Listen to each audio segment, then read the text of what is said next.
Goetia, Nine Kings of Solomon, is a competitive board game about contacting, conjuring, and worshipping demons. The goal of the game is to create a tableau of cards like so. Players may only hold up to 4 cards at any one time, and as they receive their 5th card, they have to overwrite one of their previous ones. Only the top card has an active ability. However, all the cards are worth points, which you can see at the lower right corner of the card. As the game progresses, players will be becoming more powerful and gaining more powers, and eventually they will be able to make pacts with demons. Pacts are cards which are worth points depending on how you play the game. So this card, for instance, will be giving the player 2 points for each red demonic power card. So this would be 8 points. This, together with any attention they acquire from demons, as well as every 4th cube, is worth 1 point. So that's 1, 2, 3, 5, and all these added numbers. So, how do we get these cubes, coins, and cards? Let me show you. Here we have an example of a 2-player setup. However, each player usually starts with 3 followers, but for this example, I'm going to only be using 2. So the red player is the starting player. He gets the ram head.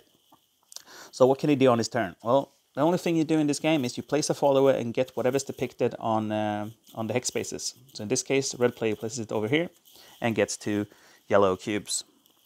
Then the yellow player continues to place his guy over here, and he gets 2 blue cubes for that. And the red player continues to place his guy over there, gets 1 yellow cube, and the yellow player might go over there to get 2 green cubes. So we reach the end of the round because we have no more followers to place. Then we check if there's any demonic powers that to be given out to players, but since there's no demons available to worship, that doesn't happen just yet. And then we check if there's any attention to give to players who's on the scribe board, but because there's no workers on these scribe boards, nothing happens. So what we do now is we check if any followers are returned to the players. This guy is standing on a single space, so he'll be returned to the player. This guy is stuck because he's standing on a linked space, and he will only be returned to the players if this space is occupied by another player or one of his own guys. So in this example, these guys will be returned. All right. So as we can see, the yellow player now has 1 fewer follower, a worker, to place on his next round. So we can see it's very important to have a lot of workers. So how do we recruit new workers? So as you can see at the edge of the board, there's a lot of followers parked just waiting to be recruited. So how do we do that? Well, the player takes one of the followers and places it on to a symbol with the follower, pays all the visible resources in that particular row or column. So in this case, the cost of getting this follower right here would be 1 coin, 2 blue cubes, as well as 1 green cube. So as the players are placing the followers like so, the costs of recruiting followers will be changed.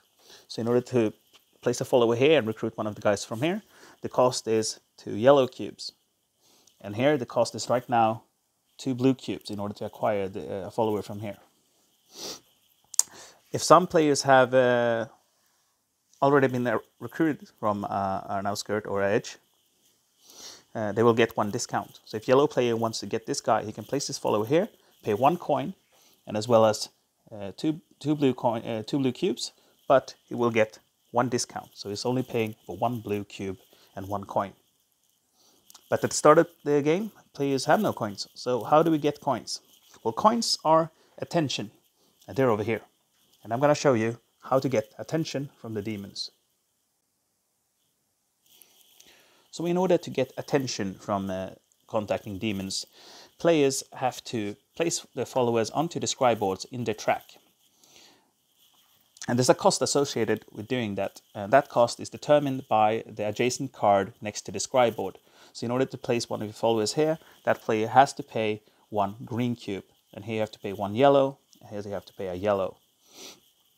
So it doesn't matter how many cubes are showing on these cards. It's just the general color of that card which determines the cost. So as the player pays this, he gets to go on one of the hex spaces, and it's the same rules as before. If he places it over there, he gets 2 red cubes. Let's pretend that we placed some of our guys, and I'm going to show you what happens next.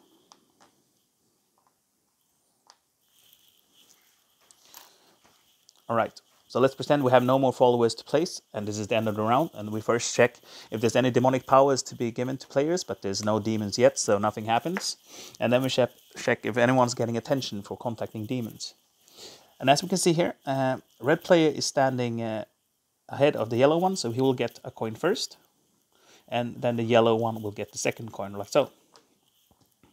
And because this card has been depleted of coins, a demon will be conjured. So we'll take away all these, because red was standing closest to the top of the queue. He will get to decide the cost of worshipping King Belial. So he does so by determining if it's going to cost yellow cubes or green cubes to get powers from that demon. Because there's 2 players, we'll take 2 cards and place them on top of the demon like so. And what we have here now is there's a hole in the city right here, or in the world. We do is we slide these down, draw one of these white cards, and now we can see that the costs for recruiting followers has changed in the world. Let's get back to this guy. So yellow player will be getting an attention over here, and red player will be getting an attention over there. And because these guys are standing on a linked space, they will not be returned.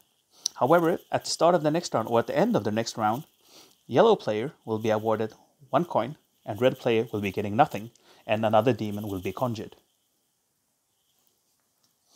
So, how do we get demonic powers, relics, and treasures for worshipping demons?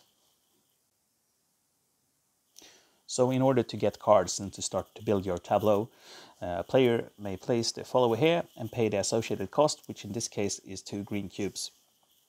If we pretend that this is the end of the round, we check if any players are worshipping demons, and the yellow player is, so that player would be getting the top card from the deck and play it in their tableau. And this card, for instance, says that we're recruiting followers, pay 1 cube less, which makes it cheaper to recruit followers. Had this been the example that the red player would be standing here as well, then the yellow player would look at both cards, select whichever favors him the most, and then give the other card to the next person in line, which is the red player. So the red player will be getting this card into his tableau. When all the cards from a demon have been depleted, these followers are returned to the players, and this demonic card is discarded from the game. And now we can see that a dark board has appeared, and now we can use these hex spaces by paying all the visible costs on this board. In this case, you can acquire black cubes, which are a premium resource, which means that these are any colored cube. And in some cases, some of the demonic powers and cards that needs to be acquired throughout the game will require a black cube.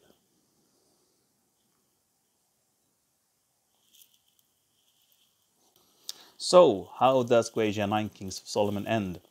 Well, there are 2 endgame conditions in this game. The first one is that if enough pact cards have been acquired by all players, in a 2-player game example, when there are 2 pact cards left, you finish the round and then the game ends.